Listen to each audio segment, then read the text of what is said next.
sobre la parábola de los labradores malvados, que hace referencia a la muerte de Cristo, ya que estamos en la celebración de la Semana Santa, en la última semana del ministerio de Jesús. Yo le invito a orar para dar paso al estudio. Padre, agradecemos este día, agradezco por cada uno de mis hermanos que ha dispuesto su tiempo y su corazón para venir a tu casa, y prepara nuestras mentes, nuestros corazones para escuchar tu palabra, para entenderla, que tu Espíritu Santo, quien la inspiró, dé luz a nuestra mente para poder comprender la verdad que quieres transmitirla a nuestros corazones, y podamos, Señor, ser hacedores de ella. Rogamos tu dirección y tu guía en este tiempo. En el nombre de Jesús. Amén. Bien, las parábolas, y me perdonan que hoy no tengo todas las condiciones para todo el... dice que Jesús enseñaba en parábola. Dice, todo esto habló Jesús por parábola a la gente, y sin parábola no les hablaba, para que se cumpliese lo dicho por el profeta cuando dijo: abriré en parábolas mi boca, declararé cosas escondidas desde la fundación del mundo. En Mateo capítulo 13, versos 34 y 35. Es decir, que Jesús usó este medio didáctico muy interesante para transmitir misterios, y son misterios del reino de Dios, no son cualquier misterio, cosas escondidas, es decir, que no han sido mostradas, no han sido reveladas, y Jesús lo está transmitiendo a través de parábolas, y hay muchas de estas verdades. ¿Qué cosa es una parábola? Bueno, el significado literal es poner al lado, para hacer una comparación, pero una definición que podemos usar para que nos sea más sencillo es: una parábola es un ejemplo terrenal que nos enseña una verdad espiritual. Es muy fácil. Es un ejemplo terrenal de la vida diaria que nos enseña ahora una verdad espiritual. Son los misterios del reino de Dios. Y quizás ustedes se pregunten, bueno, ¿y por qué Jesús enseñaba por parábola? ¿Cuál es el propósito de enseñar por parábola? Bueno, no es una pregunta nueva, es una pregunta que los discípulos también se hicieron, y le hicieron a Cristo. En Mateo capítulo 13, versos 10 al 17, los discípulos hacen la pregunta y Jesús les responde, y vamos a ver, porque es muy interesante. Entonces, acercándose los discípulos, le dijeron: ¿por qué les hablas por parábolas? Él respondiendo les dijo: porque a vosotros les he dado saber los misterios del reino de los cielos, mas a ellos no les es dado, porque a cualquiera que tiene se le dará y tendrá más, pero al que no tiene, aún lo que tiene le será quitado. Por eso les hablo por parábola, porque viendo no ven, y oyendo no oyen ni entienden.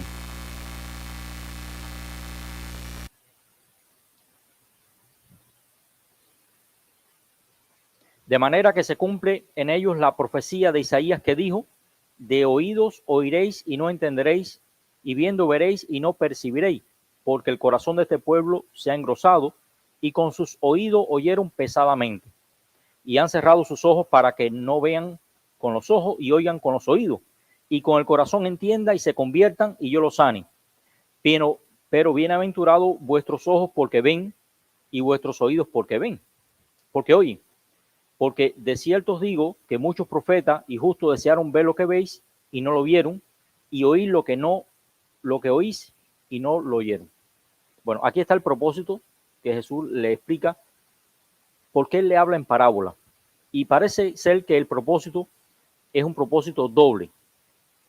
Por un lado, Jesús quería que mostrarle a los discípulos los misterios del reino de los cielos a través de las parábolas. Para los discípulos era algo que se le estaba mostrando, por medio de ello iban a recibir más instrucción, pero para otras personas era un lenguaje cifrado, no era muy claro el mensaje. ¿En qué sentido? Dependía de la actitud del corazón. Para los incrédulos, para las personas que eran rebeldes, que no querían aceptar el mensaje, no era posible entenderlo. Entonces, por eso Jesús les dice, hablando de Isaías capítulo 6, verso 9 al 10, porque viendo, no ven, y oyendo, no oyen, ni entienden. Entonces, para algunas personas era un mensaje que era entendido, para otros no lo podían entender. Entonces Jesús usa esta herramienta didáctica de las parábolas para transmitir las verdades del reino de Dios. Así pues, las parábolas revelaban los misterios del reino de Dios y por otro lado velaban.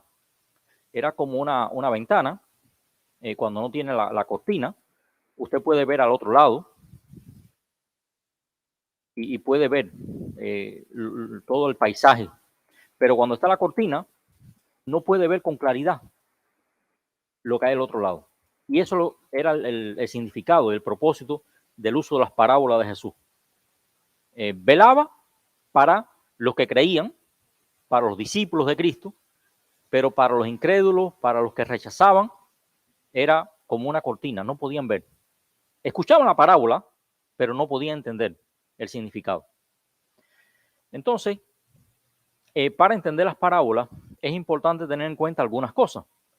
Primero, tiene que haber humildad y disposición. Primero, humildad, como al llegar a la palabra de Dios, no podemos creernos que lo sabemos todo.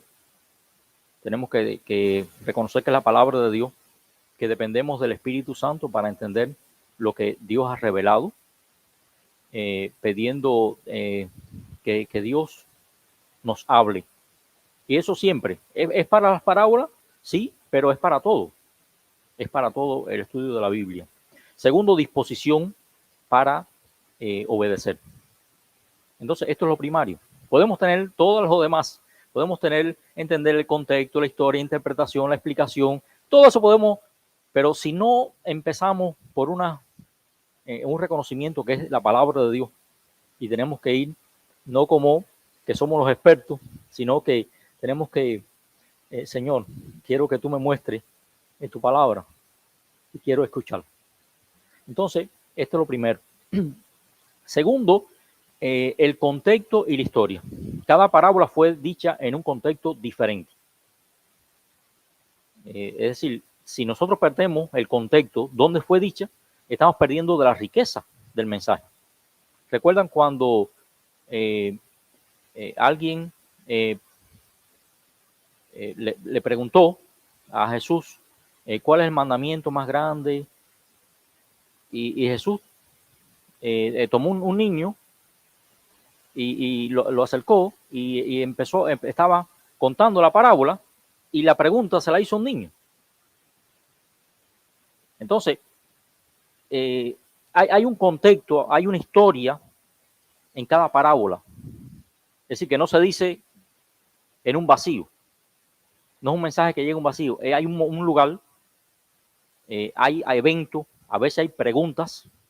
Muchas veces Jesús está rodeado de religiosos, fariseos, sacerdotes, escribas, gente que conoce la ley, está haciendo preguntas teológicas y Jesús está respondiendo. Entonces, hay un momento, esto es importante tenerlo en cuenta. Segundo, hay un lenguaje y hay una interpretación.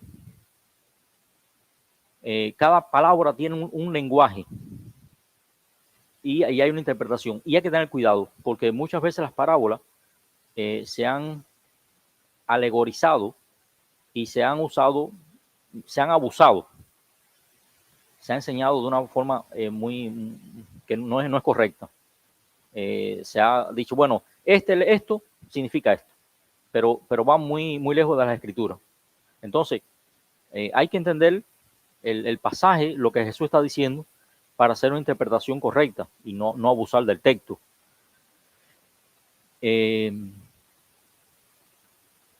Jesús explicó algunas parábolas, pero no todas. Por ejemplo, hay dos parábolas que Jesús explicó. Una fue la de el sembrador que salió a sembrar. Y los discípulos dijeron, Señor, explícanos. Y Jesús le explicó. También explicó la parábola del trigo y la cizaña. Jesús le explicó. Pero otras no le explicó. Es como que nos dejó de tarea para que nosotros podamos entender, interpretar. Pero hay que tener cuidado a la hora de interpretar, no hacer un uso abusivo de las parábolas. Cada parábola tiene una verdad espiritual. Recuerden el concepto que les di para parábola. Es un ejemplo terrenal que nos enseña una verdad espiritual. Entonces, hay una verdad que Dios quiere enseñarnos. Y hay muchas aplicaciones. Hay una variedad de aplicaciones a la vida nuestra diaria. Entonces, este es bueno tener en cuenta. Y lo último que quiero mencionar es que puede ser usado como una herramienta evangelística. Nosotros pocas veces usamos las parábolas para compartir con otros no creyentes. Pero sabe que esto es maravilloso, porque usted puede a una persona que, algún amigo, algún vecino, y le dice, quiero que escuches esto. Y le dice la parábola. Y muchas veces lo puedes confrontar con la misma pregunta que Jesús hace a la audiencia y dejarlo pensando. ¿Por qué? Porque hay un doble propósito de las parábolas. Cuando hay una disposición en el corazón, ¿sabe? Dios va a estar tocando a esta persona para entender. Cuando hay rebeldía, bueno, es como una cortina que no puede ver. Pero nuestra tarea no es convertir a nadie, nuestra tarea es compartir el evangelio, el mensaje, y dejar los resultados aquí al Señor. Es como la parábola del sembrador que en algún momento veremos. Entonces, esto es algo importante, que podamos usar las parábolas también como herramienta evangelística. Y yo quiero desafiarle que cada una de estas parábolas que vamos a estar estudiando los próximos domingos, que también usted, al menos a una persona en la semana, usted le comparte una parábola. ¿Acepta el desafío? Bien, entonces vamos a... Bueno, ¿pueden mencionar el nombre de alguna parábola? O la que más le gusta a usted, el rico y Lázaro, el trigo y la cizaña, la del sembrador, la gran fiesta o la celebración. Uh-huh. ¿Cuál otra? La semilla de mostaza, la oveja perdida. Ahí hay una serie, está la oveja, la moneda y el hijo. Uh-huh. ¿Alguna parábola más recuerdan? Bueno, algunos comentaristas dicen que Jesús dijo 40 parábolas durante su ministerio. Así que, mira, solamente yo creo que no hemos mencionado ni 15. Así que nos falta mucho todavía por mencionar. Pero muy bien, es solamente para que saber que están aquí y están despiertos. Hoy quiero hablar un poco sobre la parábola de los labradores malvados, ya que estamos en la celebración de la Semana Santa, la última semana del ministerio de Cristo, y es una semana de victoria. A pesar de que hay sucesos tristes, dolorosos, pero mirando después de lo que sucedió, sabe que es el mayor triunfo que ha ocurrido en la historia. Lo que parecía una derrota se convirtió en un triunfo y fue a nuestro favor el sacrificio de nuestro Señor y Salvador Jesucristo. Entonces, esta parábola, los labradores malvados, ¿saben? Yo tengo escrito, durante la semana estaba escribiendo, ¿cómo sería? Y se lo dejo para si ustedes quieren hacerlo. ¿Cómo sería esta parábola contada hoy con elementos de nuestro diario? Jesús usó esta enseñanza y vamos a ver en la parábola, pero ¿cómo sería? Entonces, usted puede quizás conformar una parábola usando este mismo, los mismos elementos, pero llevándolo quizás no labradores, quizás no un suceso pero puede ser un hombre de negocio que tiene inversiones en bienes raíces y usted puede comenzar a narrar. Ese hombre salió de viaje y dejó a su director ejecutivo frente a la compañía. Bueno, usted puede seguir narrando, pero vamos a ver la enseñanza de Jesús. Aquí tenemos el texto. Oíd otra parábola, y estamos en Mateo capítulo 21, verso 33 al 39. Oíd otra parábola. Hubo un hombre, padre de familia, el cual plantó una viña, la cercó de vallado, cavó en ella un lagar, edificó una torre y la arrendó a unos labradores y se fue lejos. Cuando se acercó el tiempo de los frutos, envió su siervo a los labradores para que recibieran su fruto. Mas los labradores, tomando los siervos, a unos golpearon, a otros mataron y a otros apedrearon. Envió de nuevo otro siervo, más que los primeros, hicieron con ellos la misma manera. Finalmente le envió a su hijo diciendo: tendrán respeto a mi hijo. Mas los labradores, cuando vieron al hijo, dijeron entre sí: este es el heredero, venid, matémosle y apoderémonos de su heredad. Y tomándole, le echaron fuera de la viña y lo mataron. Cuando venga pues el señor de la viña, ¿qué hará aquellos labradores?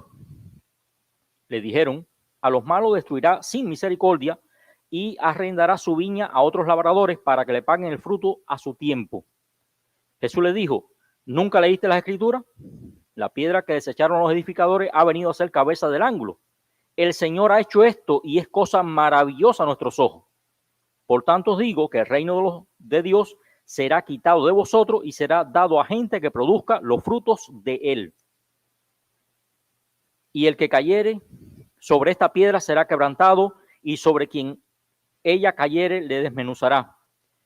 Y lo oyeron sus parábolas los principales sacerdotes, los fariseos, y entendieron que hablaba de ellos.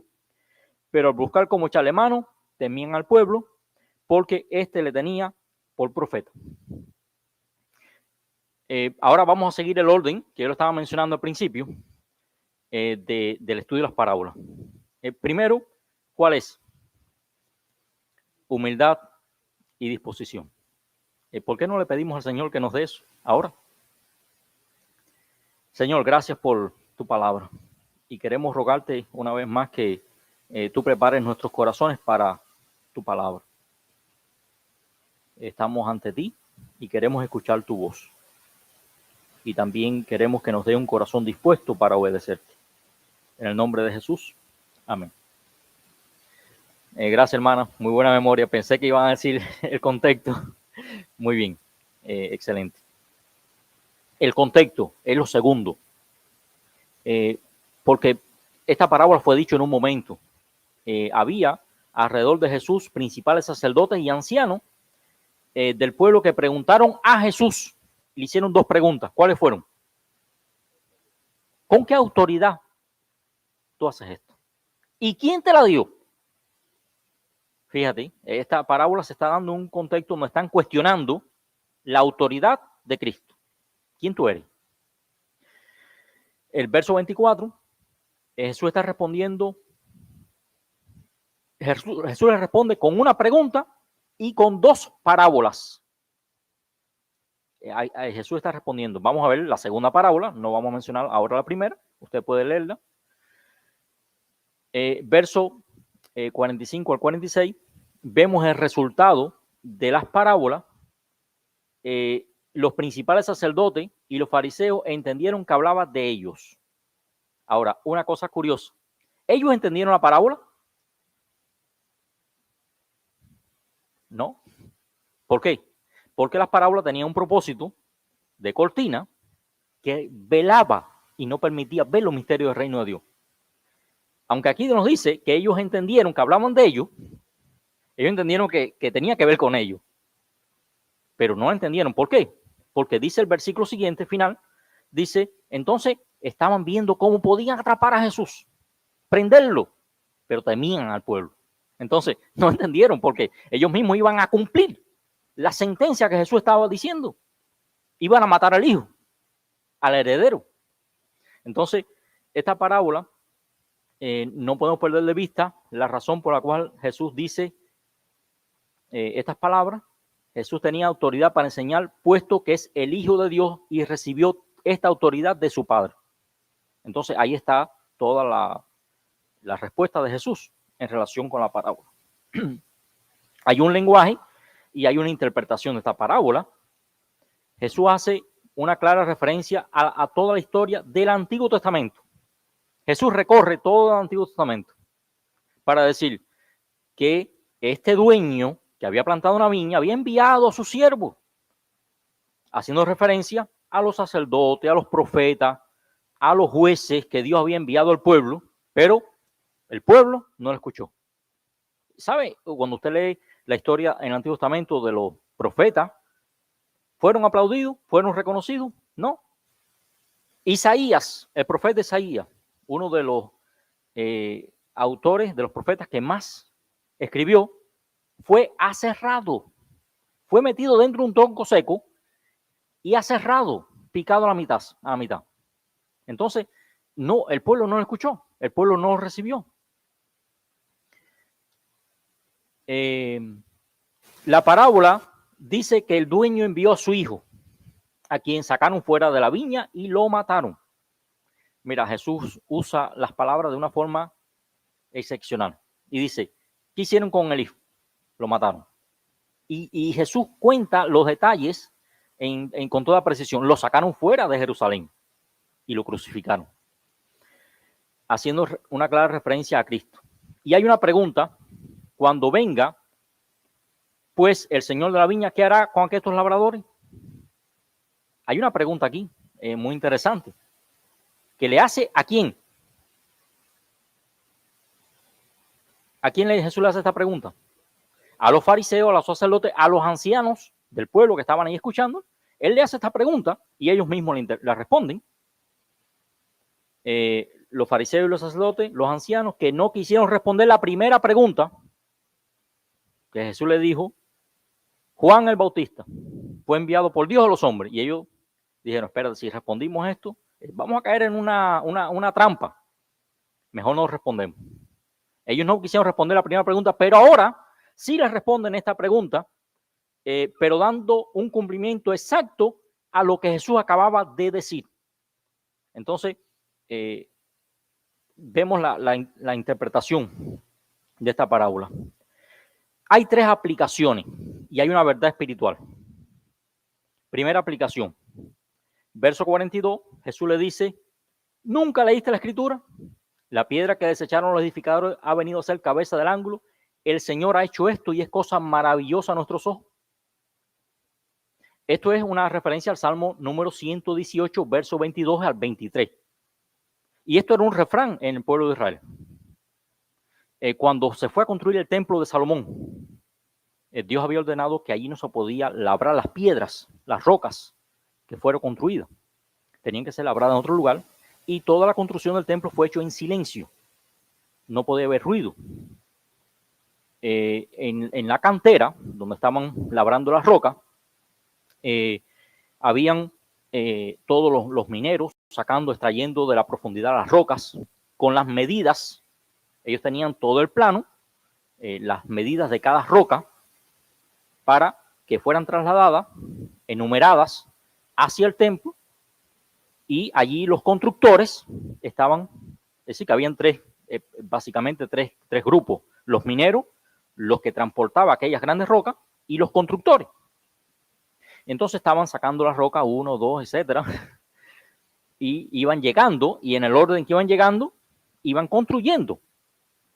Pero los mineros encontraron en la mina una piedra preciosa, lindísima, excepcional, y tenían las medidas exactas de la piedra angular, que era la última piedra de la construcción, pero no coincidía en el número de orden.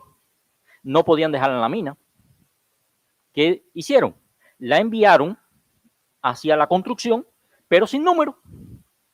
Y cuando llegaron esa piedra a la construcción, dijeron: oye, esta piedra no no trae las medidas. Estos mineros están, yo creo que están locos. ¿Y qué hicieron con aquella piedra? Dijeron, la piedra está muy preciosa, pero no nos sirve. Y la echaron para un lado. Al pasar los días, esa roca siempre estaba en el medio y la dejaron rodar fuera de la construcción y se olvidaron. Siguió el proceso de la construcción, llegó el momento donde van a poner la piedra angular y la piedra no estaba. Rápidamente, todo el mundo quería conservar su cabeza sobre los hombros y que no hubiera ningún problema. Y dice, la culpa es de los mineros, no han enviado esa piedra. Los mineros dijeron, no, espérense, nosotros también queremos conservar nuestra cabeza. La piedra yo la envié, la enviamos hace mucho tiempo. No tenía número. Vayan a ver qué ustedes hicieron con esa piedra. Y entonces comenzaron a buscar dentro de los escombros y encontraron aquella piedra. Y fue la piedra exacta de la piedra angular. Y eso se convirtió en un refrán en Israel. De hecho, fue registrado en el Salmo 118. La piedra que desecharon los edificadores ha venido a ser cabeza del ángulo. De parte de Jehová es esto, y es cosa maravillosa a nuestros ojos. Eso se convirtió en un refrán. Sin embargo, ese refrán tenía un cumplimiento ¿en quién? En Cristo. Porque Cristo fue desechado. A los suyos vino y los suyos no le recibieron. Mas a todos los que le recibieron, a los que creen en su nombre, le dio potestad de ser llamados hijos de Dios. Entonces es algo maravilloso lo que Dios ha hecho en la historia, y muchas personas han desechado a Cristo, lo han rechazado, y es algo triste. Hay una foto de la construcción, cómo sería la construcción en aquel momento. Segunda aplicación, por tanto os digo que el reino de Dios será quitado de vosotros y dado a gente que produzca frutos de él. Y esto fue una verdad para Israel. El reino de Dios les fue quitado y este reino ha sido dado a los gentiles que creen en él, para la iglesia. Puede ver allí Juan 1:11, puede leer Romanos capítulo 11 y puede ver un poco más sobre esta realidad. ¿Sabes qué? Dios espera fruto de nuestras vidas. ¿Cuánto fruto está dando para Dios? Gálatas capítulo 5 nos habla de los frutos del Espíritu, lo que Dios espera producir en tu vida, en el huerto de tu vida. Tú no eres el dueño. No como estos labradores malvados que se creían los dueños. Dice, esto es nosotros, se fue el dueño. Vamos a hacernos dueños de esto. No somos los dueños. Dios sigue siendo el dueño de nuestras vidas. Y Él quiere producir frutos, y los frutos son para Él, no son ni para nosotros, son para Él, es para su gloria. Tercera aplicación, verso 44, el que cayere sobre esta piedra será quebrantado, pero sobre quien ella cayere le desmenuzará. ¿Qué hacemos con Jesús? ¿Qué hace usted y qué hago yo con Jesús? ¿Creemos en Él y estamos dispuestos a seguirle, o le rechazamos? Quizás alguien esté pensando, ¿hay alguna tercera opción? No la hay. Hay dos. O crees en Él, le recibes y vives para Él, le sigues, o le rechazas. No hay una tercera opción. Ahora, ¿usted se ha caído alguna vez sobre alguna piedra? Óigame, no es nada fácil. Los golpes, porque no es como esta alfombra, que usted se cae aquí, bueno, puede ser que se sienta, pero no es nada igual que usted cae sobre el asfalto o sobre algunas piedras. Tienen mucho de dañarse. Pero es mejor caer sobre las piedras y no que algunas piedras caigan sobre usted. Es muy diferente. Caer sobre Cristo significa que vamos a ser quebrantados. Nuestro orgullo va a ser quebrantado. Dios va a transformar áreas de nuestra vida. Pero es mejor caer sobre Cristo. rendidos ante Él y no estar expuesto al juicio de Dios, porque lo va a hacer. Dios es un Dios de amor, sí, pero también es un Dios justo y que ejecutará justicia. Entonces, ¿dónde está tu vida? ¿Has caído sobre la roca? Posiblemente tengas heridas, estés quebrantado. Está bien, no hay problema. Pero la otra situación es muy, muy triste. ¿Qué verdad espiritual transmite esta parábola? Bueno, ¿qué hacemos con el Hijo de Dios? ¿Creemos y vivimos dando frutos para su gloria o lo rechazamos a pesar de que pensando que somos dueños de nuestras vidas y de nuestro destino? No quedan espacios intermedios o neutros en relación con Cristo. O crees y eres quebrantado por su amor, o lo rechazas y serás desmenuzado a recibir el juicio de Dios. Y como les decía, esta parábola puede ser usada para propósito evangelístico. Les desafío, les reto a que usted comparte esta parábola de los labradores malvados con alguien. Si quiere puede usar términos, escribir, dedicar unos minutos a escribir, pensando en términos de la vida diaria, usando los mismos elementos. Pero si quiere puede usarla así como es en la parábola, porque es sencilla, es clara, pero también confronta con la realidad espiritual de cada persona. Que Dios les bendiga ricamente, es mi mayor deseo.